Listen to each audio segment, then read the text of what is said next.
Assalamualaikum warahmatullahi wabarakatuh. Selamat siang Sobat Alexis Exis, Bakers seluruh Nusantara, dimanapun Anda berada.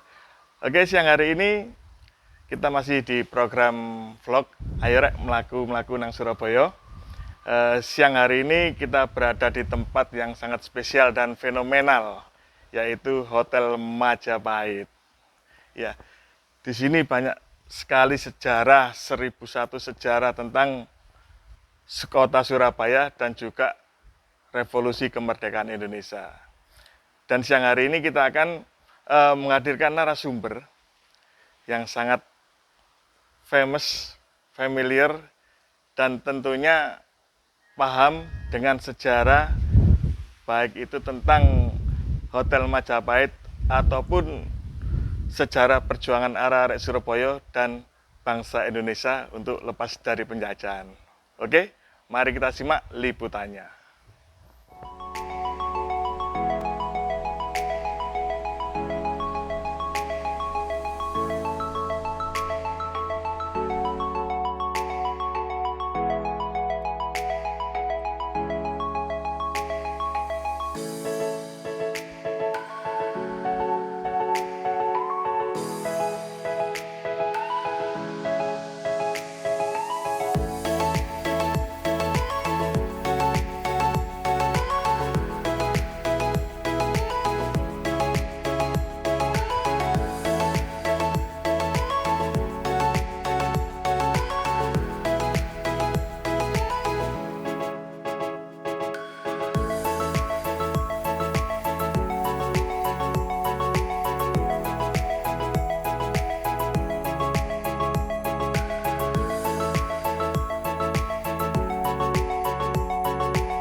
Selamat siang semuanya.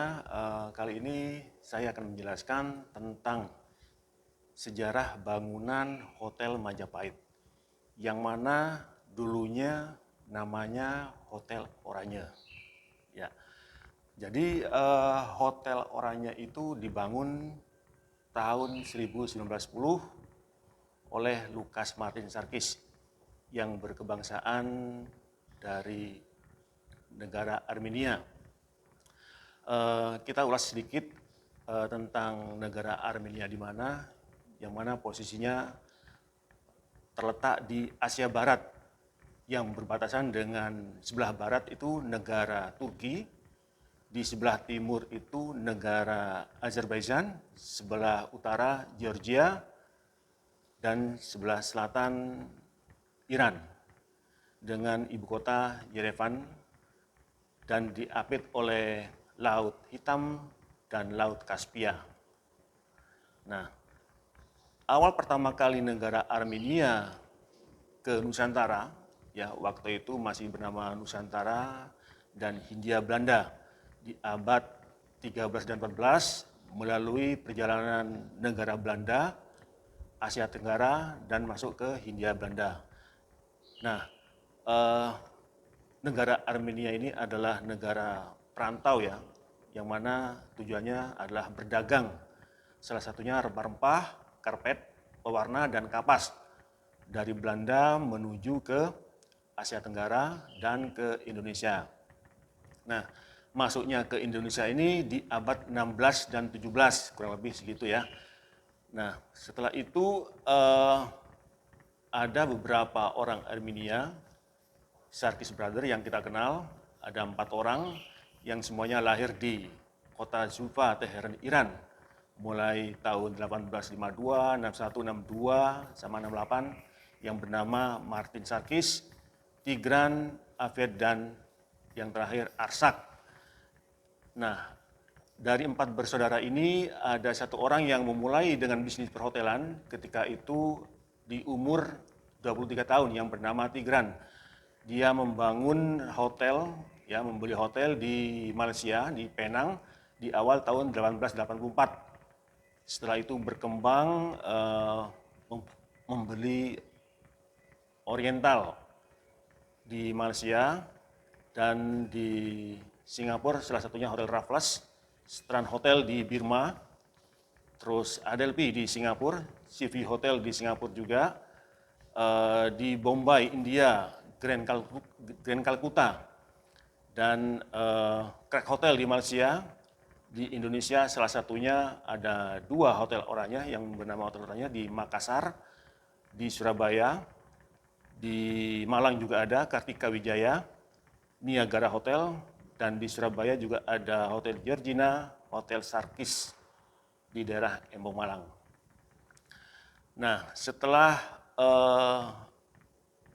ke Indonesia, ada yang bernama Lucas Martin Sarkis.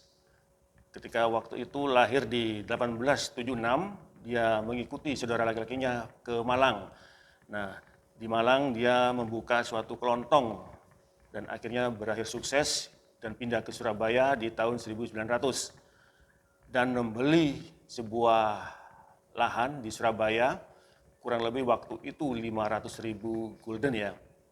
Dan di tahun 1910 dia membangun hotel di Surabaya yang bernama Oranye tahun 1910 dan beroperasional tahun 1911. Peletakan batu pertama oleh anaknya, jadi Lucas Martin Sarkis ini punya 2 orang anak, yang perempuan namanya Betsy, lahir di Malang, dan yang kedua adalah Eugene Martin Sarkis yang lahir di Bandung. Nah, peletakan batu pertama ini ketika itu waktu umur 7,5 tahun, peletakan batu pertamanya. Nah, setelah membangun hotel di Surabaya, jadi ada beberapa tahap. Yang pertama di area di sini itu 1910 selesai sampai 1911. Nah, bangunan yang di sebelah kanan kirinya itu tahun 1923 sampai 1926, yang mana dibangun oleh arsitek dari Inggris yang bernama Alfred John Bidwell dengan gaya Art Nouveau. Ya, Art Nouveau kalau bahasa Indonesianya seni baru yang berkembang di tahun 1890-an. Art Nouveau diambil dari nama toko di Paris, dari nama Maison de Art Nouveau. Nah, setelah Art Nouveau baru membangun lobi yang di depan di tahun 1935. Kalau Art Nouveau sendiri ciri-cirinya adalah bangunannya yang seperti kita lihat itu melengkung, elips ya, juga berornamen tumbuh-tumbuhan. Kalau di Indonesia sebetulnya Art Nouveau ini masuk sudah zaman dahulu ya, terutama di furniture di kota Jepara. Di situ banyak kita lihat dengan gaya Art Nouveau. Dan bangunan di daerah Dago Bandung. Nah, setelah itu tahun 35 mengikuti perkembangan, ada 2 tower yang dirobohkan dan dibangun di lobi itu tahun 1935 sampai 1336. Di antara tahun 1932 dan 33 pernah dikunjungi oleh pangeran dari Belgia dan istrinya, Mr. Astrid, Pangeran Leopold III, datang ke Surabaya menginap di Hotel Oranye. Nah, nama Hotel Oranye ini diambil dari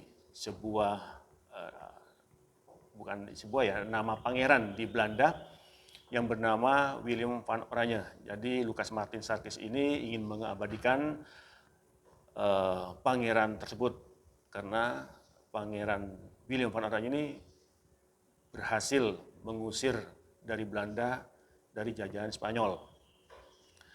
Nah, setelah itu di tahun 36 peresmiannya dihadiri oleh Charlie Chaplin dan istrinya Paulette Goddard. Sekalian juga penulis novel yang ternama waktu itu Joseph Conrad. Nah, kalau kita berbicara sedikit Charlie Chaplin datang ke Indonesia itu kurang lebih 3 kali ya, tahun 1927, 32 dan 36. 32 itu bersama saudaranya yang bernama Sidney Chaplin. Kita juga ada foto yang di Balai Adika, waktu itu tahun 32. Nah, tahun 36-nya bersama istrinya. Kalau nggak salah waktu itu di usia yang ke-25, anniversary yang ke-25 tahun perak ya. Ya, kalau emas 50 tahun. Nah, setelah umur 35, Eugene Lucas Sarkis diberi kekuasaan, kalau nggak salah waktu itu tahun 1938. Akhirnya mulai tahun tersebut semua operasional oleh Eugene, dan Lucas Martin Sarkis menempati di Hotel Niagara di daerah Lawang dan meninggal tahun 1941. Nama dari istri Lucas Martin Sarkis ini adalah Charlotte Elizabeth Johanna Helgi Sarkis yang meninggal juga di Ambaramba tahun 1945, dan akhirnya semuanya dimakamkan di Kembang Kuning. Tahun 45, tahun 42 setelah Jepang masuk menjajah Indonesia sampai 1945, berubah nama menjadi Hotel Yamato. Yamato diambil dari nama sebuah etnis Jepang yang pertama kali yang mayoritas orang Jepang. Itu adalah nama Yamato. Setelah Yamato, setelah Indonesia merdeka, baru berganti nama Hotel Merdeka. 1 tahun berganti nama Hotel Merdeka atau Liberty Hotel. Nah, setelah Jepang takluk dari sekutu, ya, setelah itu juga perbaikan bendera tanggal 19 September 1945, berubahlah nama Hotel Merdeka. Setelah 46, baru Lucas Martin Sarkis dan keluarganya kembali lagi untuk menguasai, mengoperasionalkan hotel ini, berubah nama jadi LMS. Jadi Eugene ini ingin mengabadikan nama orang tuanya menjadi LMS, kepanjangan dari Lucas Martin Sarkis, sampai tahun 1969 berganti nama menjadi Hotel Majapahit, dibeli oleh Mantras Holding atau kepanjangan dari manajemen trust yang dimiliki oleh keluarga Sutiantyo. Nah, setelah itu sampai tahun 1992 dibeli oleh Sekar Group, keluarganya Pak Hari Susilo, dan tahun 1993 bergabung dengan Mandarin Oriental Group sampai tahun 2006. Setelah itu berganti lagi nama, tetap Majapahit, cuman ganti kepemilikan yang dibeli oleh CCM, kepanjangan dari Sentral Cipta Murdaya sampai sekarang. Nah, dari perubahan renovasi mulai 1993 itu menelan biaya 80 miliar, kurang lebih 2,5 tahun dengan merenovasi, dengan penambahan gedung Presidential Suite yang ada di belakang kita ini, kurang lebih 800 meter persegi, salah satu syaratnya dari atau fasilitas dari bintang 5 yang terbesar di Asia Tenggara.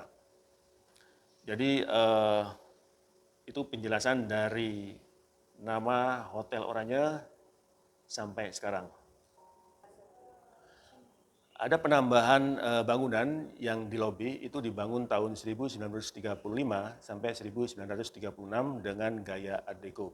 Art Deco ini ciri-cirinya bangunannya geometris, ya, agak kaku, bersiku, lurus. Nah, yang di lobi arsiteknya namanya Charles Prosper Schumacher dari Belanda, yang mana bangunan ini sangat banyak di Indonesia, terutama di Bandung, ya, salah satunya Hotel Savoy Oman, Hotel Prenger, dan Stasiun Jakarta, dan beberapa tempat di Semarang. Jadi Art Deco ini berkembang di tahun 1925. Art Deco diambil dari nama pameran di Prancis di tahun 1925. Nah, Art Deco sendiri ada 4 macam Art Deco, tipe gaya Art Deco. Yang pertama Streamline Art Deco, Floral, Zigzag, dan Neoclassical. Nah, di mana untuk bangunan ini termasuk di Neoclassical Art Deco. Kali ini kita membahas tentang peristiwa perbaikan bendera dan pertempuran 10 November, yang mana peristiwa perbaikan bendera terjadi di hotel ini yang dulunya bernama Hotel Yamato tahun 1945. Jadi kita flashback ke belakang dulu, yang mana tanggal 6 dan tanggal 9 Agustus 1945 terjadi pemboman oleh sekutu ke Jepang di kota Hiroshima dan Nagasaki. Yang mana tanggal 14 Agustus 1945 Jepang menyerah tanpa syarat dan tanggal 15-nya langsung diumumkan oleh pimpinan kaisar dari Jepang yaitu Kaisar Hirohito. Nah, setelah masa pemboman di mana dalam kekosongan kekuasaan di Indonesia oleh pemuda-pemuda di Indonesia untuk segera memproklamasikan atau mendeklarasikan kemerdekaan Republik Indonesia.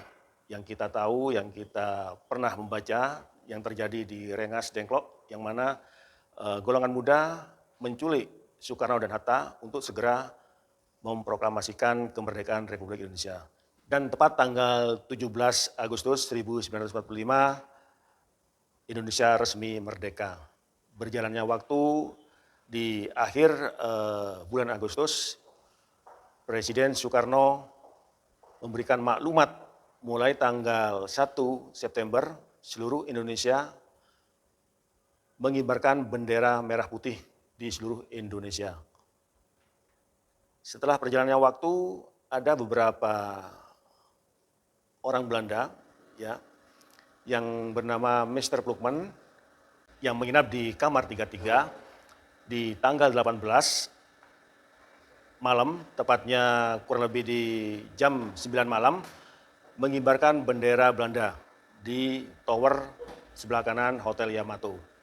Nah, baru ketika tanggal 19 paginya, area Surabaya terpancing dengan adanya bendera Belanda yang masih berkibar, yang mana seharusnya sudah tidak ada lagi bendera Belanda berkibar di Republik Indonesia karena sudah merdeka di tanggal 17 Agustus.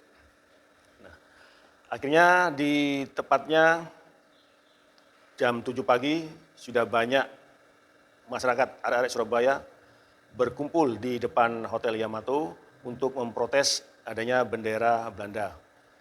Jadi waktu itu ada perwakilan dari petinggi Surabaya, Residen Sudirman, Siddik dan Haryono masuk ke hotel menemui Mr. Plukman. Akhirnya terjadilah perundingan yang mana dari Mr. Plukman mempunyai alasan bahwa dia tidak mengakui kemerdekaan Indonesia. Jadi dia masih berhak untuk menjajah kembali karena yang memenangkan pertempuran adalah sekutu dan Belanda bagian dari sekutu.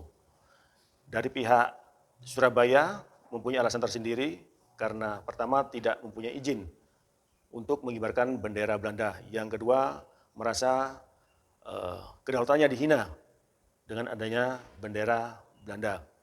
Dengan tidak ada kesepakatan yang mana Mr. Plukman marah dan kembali ke kamarnya mengambil pistol untuk mengancam Residen Sudirman.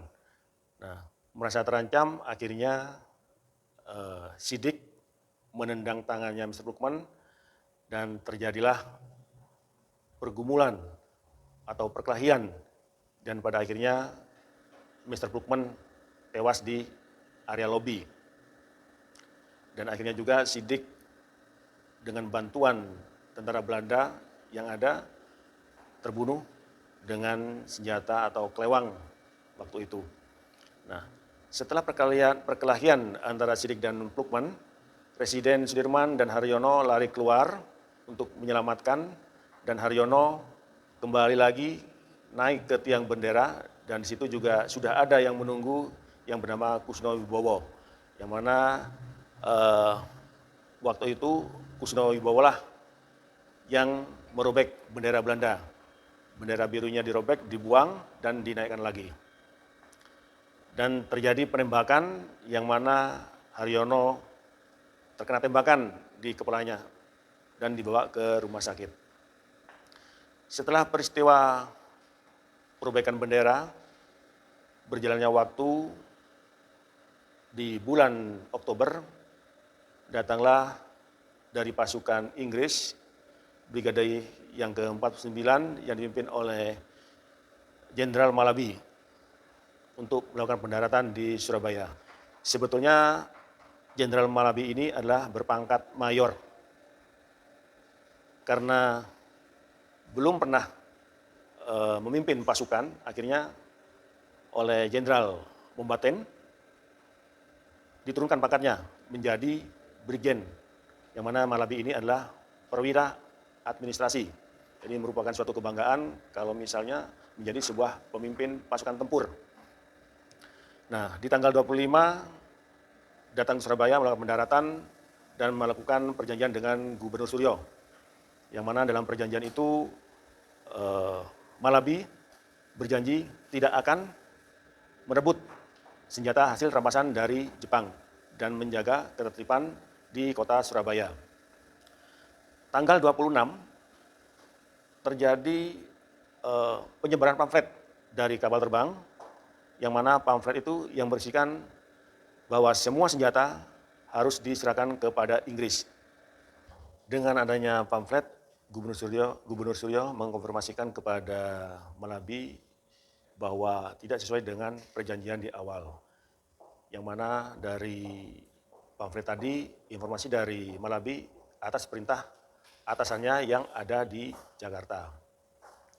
Dan Malabi tidak tahu menau dengan kejadian tersebut. Dan akhirnya memicu pertempuran 2 hari, tanggal 27 sampai 29 Oktober, yang mana pasukan sekutu terdesak dan Malabi meminta bantuan kepada atasannya dan meneruskan ke Presiden Soekarno. Dan tanggal 29 Presiden Soekarno dan Hatta datang ke Surabaya dan perwakilan dari sekutu Jenderal Mansek divisi yang ke-23 yang membawai Jawa Tengah dan Jawa Barat melakukan perundingan di Surabaya.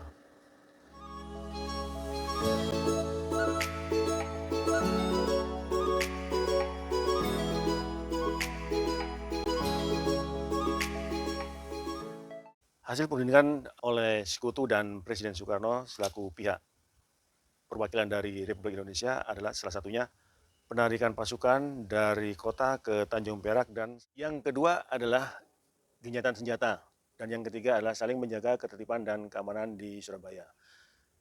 Setelah perundingan, Malabi mengunjungi ke pos-pos yang dikuasai, salah satunya di Gedung Internasio, yang mana di Gedung Internasio sudah banyak pengepungan oleh arek-arek Surabaya, dan disitulah terjadi pertempuran yang mana menewaskan Jenderal Malabi di dekatnya Jembatan Merah.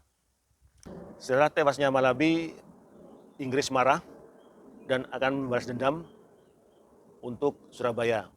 Pengganti dari Jenderal Malabi adalah Jenderal Mansek dari Divisi 23 dari AFNI.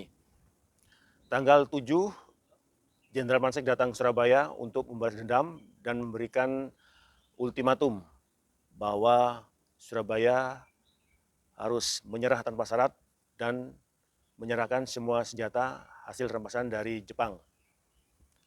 Akhirnya Jenderal Mansek memberikan ultimatum sampai tanggal 10 jam 6 pagi. Kalau tidak, Surabaya akan diserang dari udara, laut, dan darat. Setelah tepat tanggal 10 jam 6 pagi, sekutu atau Inggris melakukan penyerangan, yang mana terjadi pertempuran yang sangat sengit di Surabaya. Dari korban yang terbunuh kurang lebih 16.000 dari pihak Indonesia atau Surabaya dan 1.600 dari pihak sekutu. Karena banyak korban, akhirnya Presiden Soekarno mengeluarkan Kepres nomor 316 tahun 1959 tanggal 16 Desember 1959, yang mana di tanggal itu dinyatakan Hari Pahlawan karena banyak korban dan menjadi hari libur nasional di seluruh Indonesia. Jadi itu cerita singkat dari perbaikan bendera dan pertempuran 10 November di Surabaya. Sekian dan terima kasih.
Itu tadi liputan kisah dari pertempuran arek-arek Surabaya dan juga proses perjalanan Hotel Oranye menuju ke Hotel Majapahit.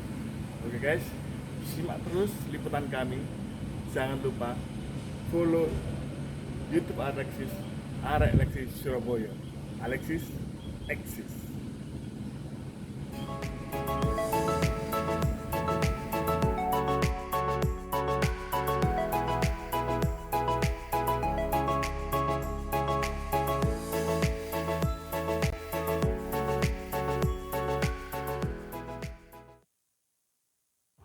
Bila kita terus rapatkan barisan dan tetap terus bergandengan tangan, tentu kita semakin di depan.